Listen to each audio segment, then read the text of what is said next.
দর্শক, যারা প্রতিদিন আমরা সামাজিক যোগাযোগ মাধ্যম ব্যবহার করি তারা জানি যে সামাজিক মাধ্যমে হঠাৎ কেন ট্রেডিংয়ে অল আইজ অন রাফা, ইনস্টাগ্রামে ভাসছে অল আইজ অন রাফা, কি বার্তা দিচ্ছে এই ছবি? আজকে সেই বিষয়ে ব্যাখ্যা এবং বিশ্লেষণ আপনাদের সামনে তুলে ধরতে চাই।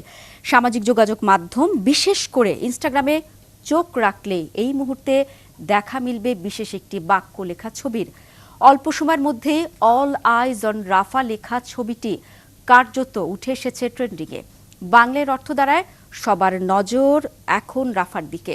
কিন্তু হঠাৎ কেন ট্রেন্ডিংয়ে এই বাক্য? এর উৎসই বা কি? মার্কিন গণমাধ্যম এনবিসি নিউজ এক প্রতিবেদনে জানিয়েছে, গাজায় ইসরায়েলের চলমান সহিংসতার দিকে বিশ্বের নজর ফেরানোর আহ্বান জানানো ছবিটি 24 ঘন্টারও কম সময় ইনস্টাগ্রামে শেয়ার হয়েছে 4 কোটি বার। আর সময় যত গড়াচ্ছে ততই যেন আরও বেশি ছড়িয়ে পড়ছে পোস্টটি।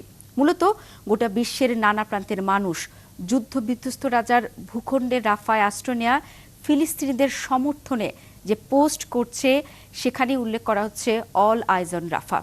আন্তর্জাতিক গণমাধ্যমের খবর অনুযায়ী গেল রবিবার রাতে দক্ষিণ গাজার রাফা শরণার্থী শিবিরে ইসরায়েলের হামলায় নারী শিশুসহ 45 জন নিহত হন। এমন হামলার পর ইসরায়েলের প্রধানমন্ত্রী বেনিয়ামিন নেতানিয়াহুর দাবি, রাফায় হামলা ছিল একটি মর্মান্তিক দুর্ঘটনা। শুরুতে কিন্তু ইসরায়েলি সেনারা দাবি করেছিল যে হামাসের ঘাঁটিতে সফল অভিযান চালানো হয়েছে, যাতে বেশ কয়েকজন হামাস কমান্ডার নিহত হয়েছে। কিন্তু শরণার্থী শিবিরে হামলার তথ্য যখন সামনে আসতে শুরু করে তখন পুরো বিশ্ব এর নিন্দায় সরব হয়। আর তারপর থেকে ট্রেন্ডিংয়ে অল আইজ অন রাফা। ছবিটি প্রাথমিকভাবে ইনস্টাগ্রামের স্টোরিজ ফিচারের মাধ্যমে শেয়ার করা হয়।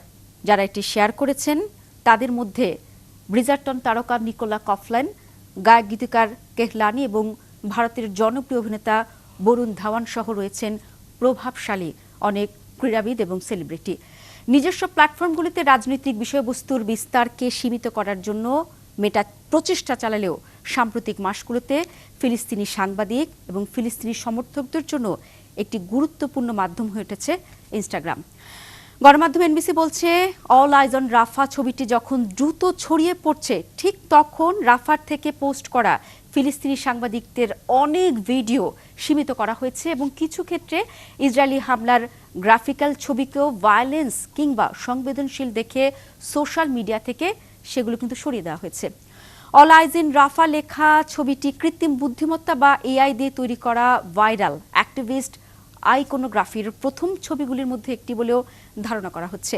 এছাড়া যে অ্যাকাউন্টটি থেকে প্রাথমিকভাবে ইনস্টাগ্রামে অল আইজ অন রাফা ছবিটি পোস্ট করা হয়েছিল তাদের কাছ থেকেও তাৎক্ষণিকভাবে এ বিষয়ে কোনো মন্তব্য পাওয়া যায়নি।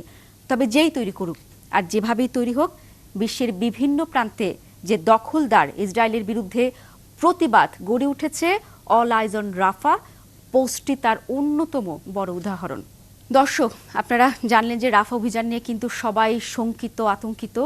একটি কথা বলে দিতে চাই যে রাফার এই অভিযান নিয়ে কিন্তু এরই মধ্যে অনেক মানুষ দুঃখ প্রকাশ করেছে এবং অনেক বড় বড় দেশ সেই রাফার অভিযান যাতে বন্ধ হয় সেই আর্জি জানিয়েছেন। কিন্তু সবচেয়ে দুঃখজনক বিষয় হচ্ছে যে ইসরায়েলের মিত্র যুক্তরাষ্ট্র কিন্তু এখনো পর্যন্ত একটি কথা বলে এসেছে যে রাফা অভিযানের যে তারা দেখছেন সেটি নাকি এখনো পর্যন্ত কোনো ধরনের সীমা লঙ্ঘন করেনি এবং তাদের আয়ত্ত সীমার মধ্যে আছে, এজন্য তারা এই অভিযানকে গণহত্যা বলতে চান না।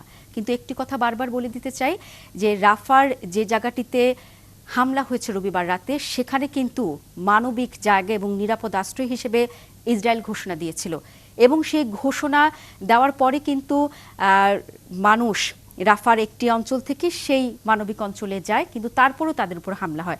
আপনাদের জানিয়ে রাখি যে এই যে হামলা হয়েছে এবং 40 জনের বেশি মানুষ মারা গেছে, এই ঘটনার পর থেকে কিন্তু আমরা দেখেছি বিশ্বের বিভিন্ন দেশে প্রতিবাদ করেছে ফিলিস্তিনিপন্থী বিক্ষোভকারীরা। আপনারা জানেন যে মেক্সিকোতে যে ইসরায়েলি দূতাবাসের সামনে বিক্ষোভ হয়েছে, পুলিশ অনেককে আটক করেছে এবং একই সাথে আপনাদের জানিয়ে রাখি যে ব্রাজিলের প্রেসিডেন্ট লুলা দি সিলভা এই ঘটনার নিন্দাই জানিয়েছেন। শুধু তাই নয়, ব্রাজিলের যে রাষ্ট্রদূত তাকে প্রত্যাহার করা হয়েছে এবং আমরা শুরু থেকেই দেখেছি তিনি ফিলিস্তিনিদের পক্ষে কথা বলেছেন। এবং আরেকটি বিষয় না বললে নয়, এত ঘটনার মধ্যে যে অল আইজ অন রাফার পাশে একটি কূটনৈতিক প্রচেষ্টা চালাচ্ছেন আরব নেতারা, যদিও কার্যত তাদের কোনো উদ্যোগই কিন্তু চোখে পড়েনি। তবে আজকে চীনের প্রেসিডেন্ট শি জিনপিংয়ের সাথে বেইজিংয়ে তারা একটি বৈঠক করেছেন এবং চীনের প্রেসিডেন্ট একটি আশ্বাস দিয়েছেন যে ফিলিস্তিনিদের স্বাধীন রাষ্ট্র হিসেবে গড়ে তুলতে যা যা প্রয়োজন তা কিন্তু তিনি করবেন এবং একই সাথে একটি কথা বলেছেন যে ফিলিস্তিনের শরণার্থী বিষয়ক সংস্থায় তিনি $30 লাখ অনুদান দিবেন। সবই কিন্তু হঠাৎ করে এই যে যোগসূত্র হয়েছে এই রাফার একটি ছবিকে কেন্দ্র করে, যে ছবি কথা বলছে, যে ছবি মানুষের হৃদয়কে কাঁদিয়েছে সাধারণ মানুষ থেকে শুরু করে সেলিব্রিটি এবং বড় বড় দেশের রাজনৈতিক নেতাদেরও। এবং যারা আমরা আজকে দেখছি এবং অনেকেই হয়তো এরই মাধ্যমে ইনস্টাগ্রামে দেখেছেন গত কয়েকদিন ধরে যে আসলেই আমাদের সুদূর বাংলাদেশ থেকে শুরু করে বিশ্বের বিভিন্ন দেশের সাধারণ শান্তিপ্রিয় মানুষের চোখ কিন্তু এখন একমাত্র আটকে গেছে রাফাতেই, যেখানে আমরা প্রতিদিন দেখছি ধ্বংসযজ্ঞ, প্রতিদিন দেখছি প্রতিদিন দেখছি নির্মমতা। আমরা চাই এই সহিংসতার শেষ হোক, শান্তিপ্রিয় মানুষ চায় এই যুদ্ধ শেষ হোক, পৃথিবী একটি বসবাসের একটি উপযুক্ত জায়গা হিসেবে গড়ে উঠুক, সেটি ফিলিস্তিনের গাজাই হোক না কেন।